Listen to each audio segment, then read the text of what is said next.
It was due to a technical glitch. And if you are just joining us, this is the round table.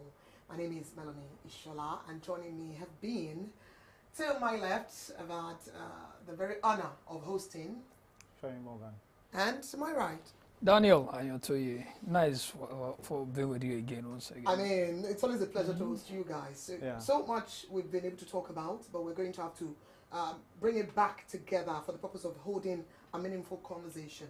And the question I remember we were on, Morgan, was about the whole round peg, and then the square pegging issue as it relates to the designations we now have to the names of the nominated ministers that have now, of course, been cleared by the Senate. So what we're looking, according to Daniel, speaking on Matawale being the Minister of Defense, and then we're looking at Zamfara State, where he just left. And then we're saying, hello, why do we have it this way? And you were bringing on your suggestions about, other ministers in other ministries. Can we quickly speak to this? I just feel for the Matawale case, it's like promoting failure. When you fail at a class and you are the administrator of a state and you fail at securing that state and they hand over a whole country to you, it's problematic. And you look at the entire list. You look at Baduru, agree that he has a degree in economics. But this has been a man that has been in politics for more than 23 years. He has been a bagger for the Abacha loot, and you find that person with all his corruption profile in the ministry, as a designate under Tinubu. You find people like Umahi, you find people like Wike, apologies to Wike, because for me, I feel that Wike would do well in a better ministry, apart from the... Are we all not holding a brief for Wike in that light? No. But the truth is this, for a Wike, irrespective of your sentiments, he performed in Rivers. And Rivers State is a state where if you are not a strong man, you cannot run that state. And so you are now taking him to the FCT. It's like serving as a governor a second time. But the capacity of a Wike would do well in the Ministry of Works or even in defense. Exactly. Exactly. But unfortunately, you when you say round pegs in a round hole, you look at the list, you see Dele Alake in solid minerals. You ask yourself, a veteran journalist who should be managing the information, dissemination and management of the government is in solid minerals. You look at Kayamo, who has been a labor leader and has managed labor affairs for many years, even as Minister of State, you look at that and you find him in aviation. You are sure that it's not round peg, no round hole.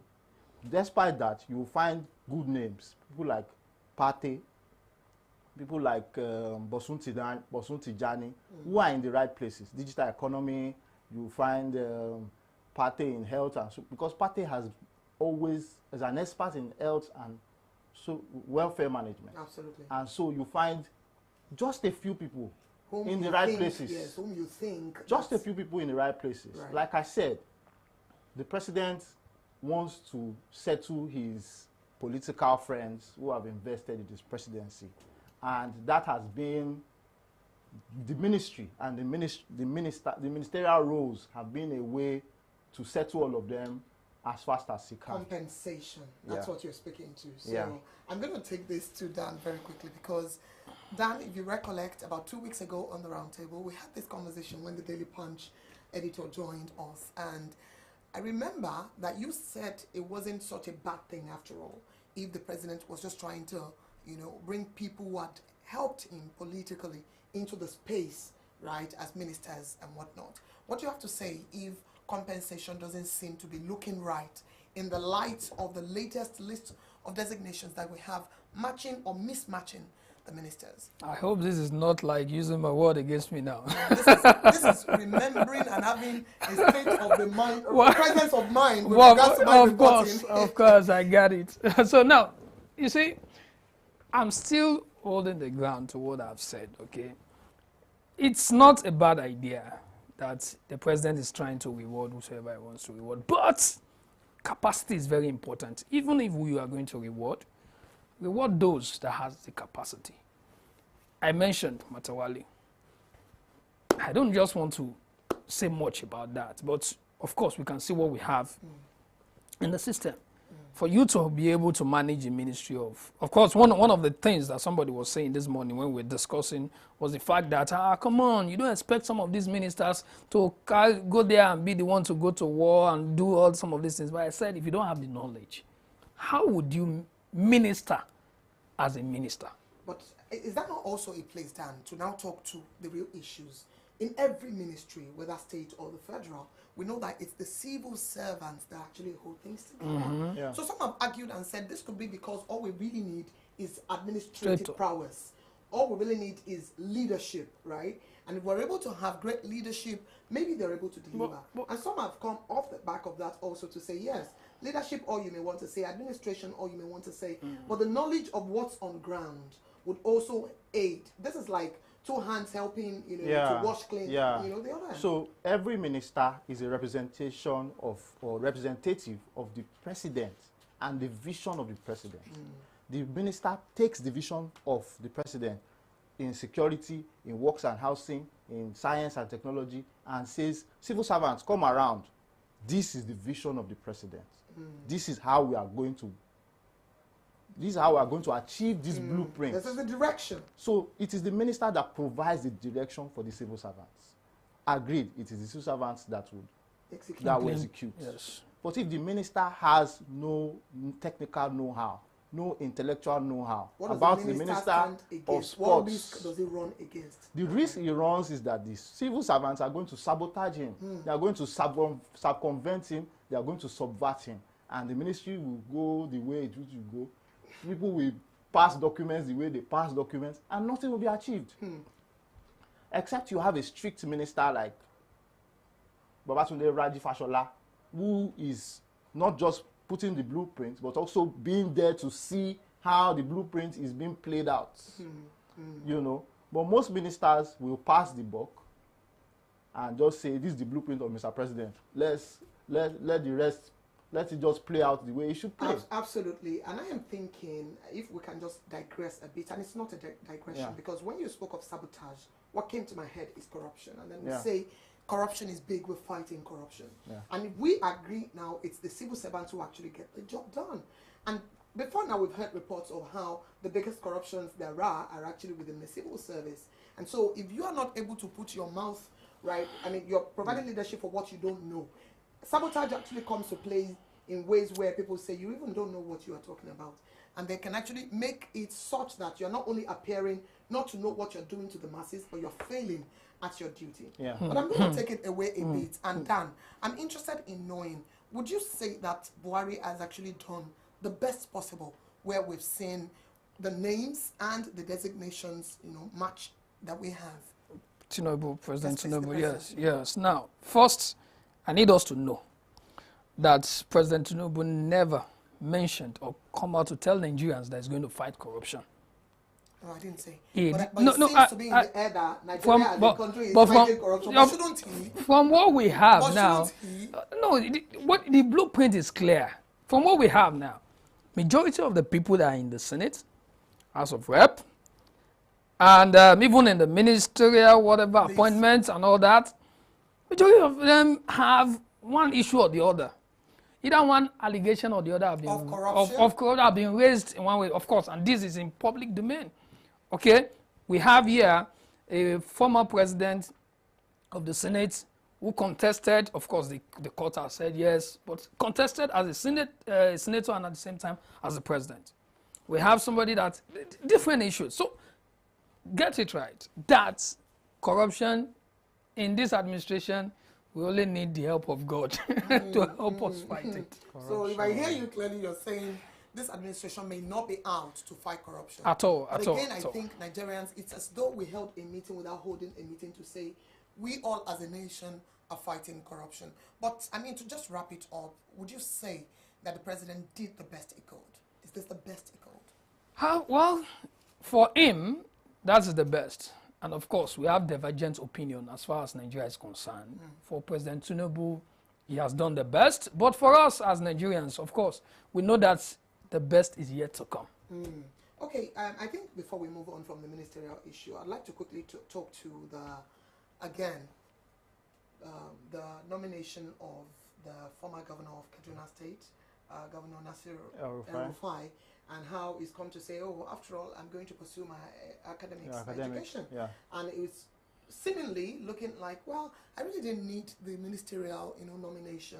I was doing a favor by even appearing before the Senate. And I just want to ask, that office, there are still a few openings. If you see the numbers we now have, it's not even up to 40. I think we have 38 names now matched to portfolios. What do you say? Do you see Nasir El-Rufai coming back to take on a ministerial position in the occasion is cleared after the entire investigation, or do you see him getting something else entirely? Okay. Personally, I'm not favorable to Nasir El-Rufai because I feel that he's dangerous with his mouth. He doesn't know how to manage his sentiments, and that is not good for leadership. Secondly, as governor of Kaduna State, he did not respect the rule of law, and he bulldozed hotels and homes of people who, against injunctions, he went ahead to demolish houses. So he has a track record of disobedience of rule of law, brigandage, and the rest. We don't want a character like that. Yeah? We don't want a character like Daniel that. doesn't agree. No, I'm totally in support, but what is really getting me on here is that what is our problem in this country? Because must we reward former governors? As in, are they the only people in this country? Former governors, former ministers, former this, former that. These people are the same set of people are recycling within the government. I'm going by your argument earlier, Daniel. So it would mean that we're rewarding, and again, this is a political calculation, possibly as against building a political dynasty such that in the next election, there could be more probability or possibility of delivering wherever it is they delivered to make this presidency a reality. This was it's about the next 4 years. Yes. This was your argument once, and if I have to remind you. It's about the next 4 years. Yeah, so, what will leave the conversation around the ministerial designation just made by the President Bola Tinubu? It is clear that this may as well be about the next 4 years. Well, we move on to NNPC emergency crude loan. The Nigerian National Petroleum Company Limited on Wednesday announced that it had secured a $3 billion emergency crude oil repayment loan from the African Export-Import Bank.